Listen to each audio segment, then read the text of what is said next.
Hello दोस्तों, राधे राधे। स्वागत है आपका हमारे चैनल में। आज हम आपको सुनाने जा रहे हैं शिव नाम का चमत्कार, शिव नाम की महिमा। जब भी भगवान शिव के गणों की बात होती है तो उनमें नंदी, भृंगी, श्रृंगी का वर्णन आता ही है। हिंदू धर्म में नंदी एक बहुत ही प्रसिद्ध शिवगण हैं, जिनके बारे में हमारे ग्रंथों में बहुत कुछ लिखा गया है।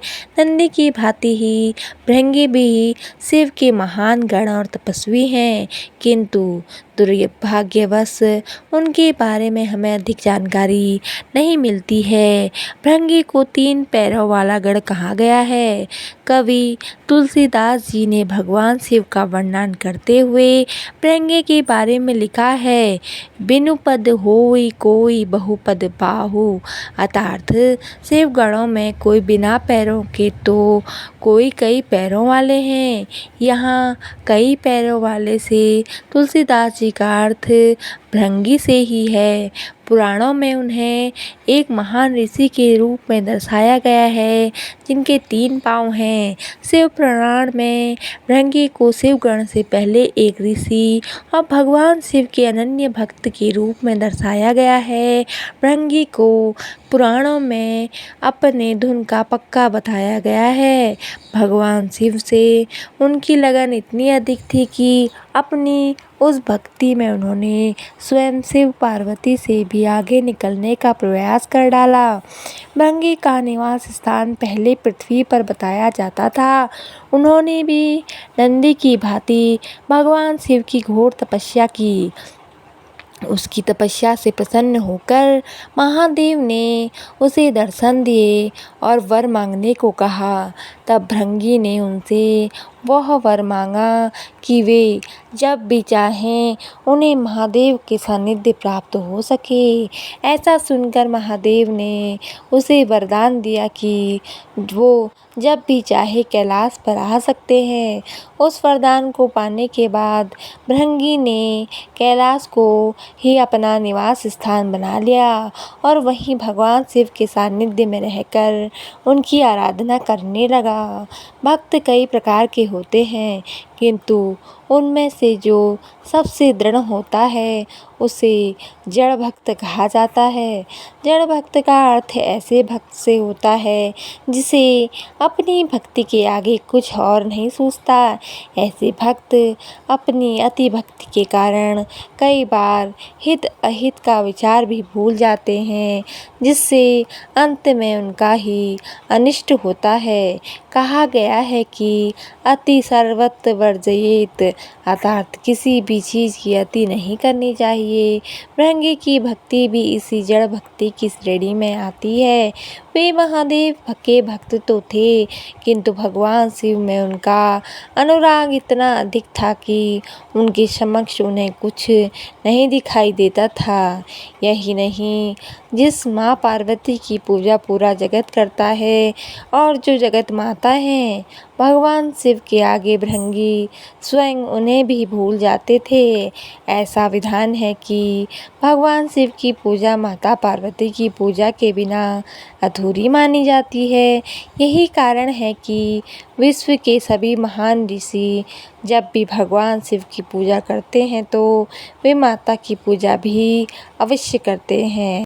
इसलिए शिव की पूजा से शक्ति और शक्ति की पूजा से शिव स्वयं प्रसन्न हो जाते हैं। किंतु भृंगी की भक्ति अलग ही श्रेणी की थी। पूरे विश्व में केवल वही एक ऋषि थे जो सदैव केवल शिव की ही पूजा किया करते थे और माता पार्वती की पूजा नहीं करते थे। नंदी आदि शिव गणों ने उन्हें कई बार समझाया कि केवल शिव जी की पूजा करनी नहीं चाहिए, किंतु उनकी भक्ति में डूबे भृंगी को ये बात समझ नहीं आई। स्थिति यहाँ तक पहुँच गई कि एक दिन भृंगी ने स्वयं शिव एवं शक्ति को अलग करना चाहा। अब ऐसे दुस्साहस का परिणाम तो बुरा होना ही था। परिणाम में ये हुआ कि भृंगी को माता पार्वती के श्राप का भाजन बनना पड़ा, किंतु उनका ये श्राप भी विश्व के लिए कल्याणकारी ही सिद्ध हुआ, क्योंकि भृंगी के कारण ही पूरे विश्व को भगवान शिव और माता पार्वती के दुर्लभ अर्धनारीश्वर रूप के दर्शन करने का सौभाग्य प्राप्त हुआ। एक बार भृंगी सदा की भांति महादेव की आराधना करने कैलाश पहुँचे। वहाँ उन्होंने देखा कि महादेव की बाई और उनकी माता पार्वती विराजमान थी। भगवान शिव समाधिरत थे, किंतु माता चैतन्य थी। भृंगी ने अपनी पूजा आरंभ की और अपने समक्ष माता पार्वती के होने के बाद भी उन्होंने केवल महादेव की पूजा की। माता को इस बात की जानकारी हो गई, किंतु उन्होंने भृंगी से कुछ कहा नहीं। वे प्रसन्न थी कि कोई उनके स्वामी का इतना बड़ा भक्त है। पूजा समाप्त करने के बाद भृंगी ने महादेव की परिक्रमा करनी चाहिए। वे ब्रह्मचारी थे और केवल भगवान शिव की परिक्रमा करना चाहते थे, किंतु आधी परिक्रमा करने के बाद वे रुक गए, क्योंकि महादेव के वाम अंग पर तो माता विराजमान थी। शिव की भक्ति में डूबे भृंगी ने माता से अनुरोध किया कि वे कुछ समय के लिए महादेव से अलग हो जाएं, ताकि वे अपनी परिक्रमा पूरी कर सकें। अब माता को भृंगी की अज्ञानता का बोध हो गया। उन्होंने हंसते हुए कहा कि ये मेरे पति हैं और मैं किसी भी स्थिति में इनसे अलग नहीं हो सकती। भृंगी ने उनसे बहुत अनुरोध किया, किंतु माता शिव की गोद से हटने को तैयार नहीं थी। भृंगी अपने हट पर अड़े थे। भक्ति ने कब मूढ़ता का रूप ले लिया, उन्हें पता ही नहीं चला। उन्होंने एक सर्प का रूप धारण कर लिया और परिक्रमा पूरी करने के लिए महादेव और महादेवी के बीच से निकलने का प्रयत्न करने लगे। उसके इस कृत्य से महादेव की समाधि भंग हो गई। जब शिव ने भृंगी को ऐसा करते हुए देखा तो वे समझ गए कि भृंगी अज्ञानता में डूबे हैं। तब उनकी अज्ञानता दूर करने के लिए महादेव ने तत्काल महादेवी को स्वयं में विलीन कर लिया। उनका ये रूप ही प्रसिद्ध अर्धनारीश्वर रूप कहलाया, जो देवताओं के लिए भी दुर्लभ था। उनका ये रूप देखने के लिए देवता स्वयं भगवान ब्रह्मा और नारायण वहाँ उपस्थित हो गए।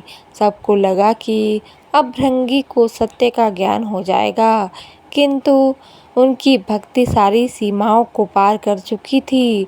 उन्होंने भगवान शिव की परिक्रमा करने के लिए एक भयानक दुस्साहस किया।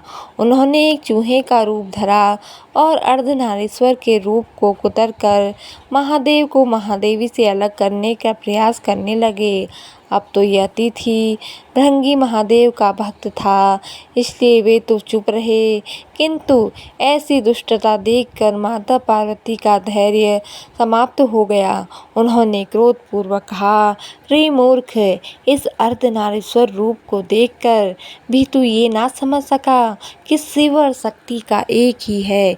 यदि तेरी दृष्टि में स्त्री शक्ति का कोई सम्मान नहीं है, तो अभी तेरे शरीर से तेरी माता का अंश अलग हो जाए। सृष्टि के नियम के अनुसार मनुष्य की हड्डी और पेशियां पिता से मिलती हैं और रक्त और मांस माता से। माता पार्वती के श्राप देते ही भृंगी के शरीर से रक्त और मांस अलग हो गया। अब वो केवल हड्डियों और मांसपेशियों का एक ढांचा भर रह गया। मृत्यु उसकी हो नहीं सकती थी, क्योंकि महाकाल के पास काल कैसे आता। अब असहनीय पीड़ा सहते हुए भृंगी को अंत में यह ज्ञान हुआ कि पुरुष और स्त्री एक दूसरे के पूरक हैं। उसने इसी दयनीय स्थिति में माता पार्वती से क्षमा याचना की, दोनों की पूजा और परिक्रमा की। तब महादेव के अनुरोध पर माता पार्वती अपना श्राप वापस लेने को तैयार हुई, किंतु धन्य हो भृंगी जिसने माता को ऐसा करने से रोक दिया। उसने कहा कि हे माता, आप कृपया मुझे ऐसा ही रहने दें, ताकि मुझे देखकर पूरे विश्व को ये ज्ञान होता रहे कि शिव और शक्ति को एक ही हैं और नारी के बिना पुरुष पूर्ण नहीं हो सकता। उसकी इस बात से दोनों बड़े प्रसन्न हुए और महादेव ने उसे वरदान दिया कि वो सदैव उनके साथ ही रहेगा। साथ ही भगवान शिव ने कहा कि भृंगी उनकी आधी परिक्रमा ही कर पाया था, इसलिए आज से उनकी आधी परिक्रमा का वही विधान होगा। यही कारण है कि महादेव की केवल ऐसे ही जिनकी आधी परिक्रमा की जाती है, भृंगी चलने फिरने में असमर्थ हो सके, इसलिए भगवान शिव ने उसे तीसरा पैर भी प्रदान किया, जिससे वह अपना भार संभाल कर शिव पार्वती के साथ चलते हैं। भृंगी को तो ऐसा सौभाग्य प्राप्त हुआ जिसके लिए स्वयं देवता भी तरसते हैं। शिव का अर्धनारीश्वर रूप विश्व को ये शिक्षा प्रदान करता है कि पुरुष और स्त्री एक दूसरे के पूरक हैं। शक्ति के बिना तो शिव भी शव के समान हैं। अर्धनारीश्वर रूप से माता पार्वती का वाम अंग में होना ये दर्शाता है कि पुरुष और स्त्री में स्त्री शरीर सदैव वाम अंग में रहती है। तो दोस्तों, आपको हमारी कहानी कैसी लगी कमेंट करके ज़रूर बताएं, और ऐसी ही ज्ञानवर्धक एवं आध्यात्मिक कहानियाँ सुनने के लिए हमारे चैनल को सब्सक्राइब करें और ऐसी ही कहानियाँ सुनते रहिए। धन्यवाद। जय माता दी।